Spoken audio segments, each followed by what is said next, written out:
আজকে সন্ধেবেলায় হঠাৎ করে তোমাদের দাদা ভাই নিয়ে এসেছিলো খাসির ভুঁড়ি, যেটা আমি একদমই পছন্দ করি না। তাই আমার জন্য নিয়ে এসেছে অল্প করে চিকেন। তাই আমি চিকেনটা এখন রান্না করছি। নিজের জন্য কিছু করি তখন নিজের মনের মতো রান্না করতে তো বেশ পছন্দ হয়। এদিকে শাশুড়ি মা চাপিয়ে দিয়েছে ভাত, আর এদিকে রান্না হচ্ছে এখন চিকেন, সেটা আমার আর ঋষি দুজনের জন্য। এদিকে আমি আদা রসুনটাকে ছিলে নিচ্ছি। আমার মনে হয় স্পেশালি যে আদা রসুনটা পেস্ট করার থেকে ছিলে নিয়ে রান্না করতে বেশি টেস্ট আসে। তোমরাও ট্রাই করে দেখতে পারো। এদিকে চাপিয়েছি চিকেন, যেটাকে এখন ভাজা করছি। আর চিকেনটা ভেজে নিলে দেখবে রান্নার সময় মাংসটা ভেঙে যায় না।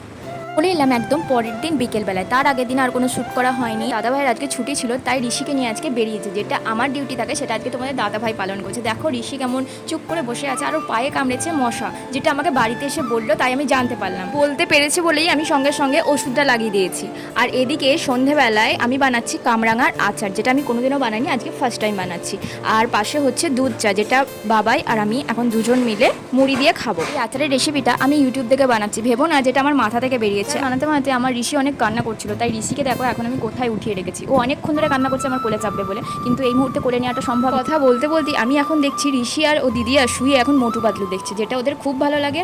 তারপর দেখো আমার আচার বানানোটা রেডি। লাস্টে দিয়েছিলাম জিরে লঙ্কা ভেজে ওর ওপর গুঁড়িয়ে দিয়েছি।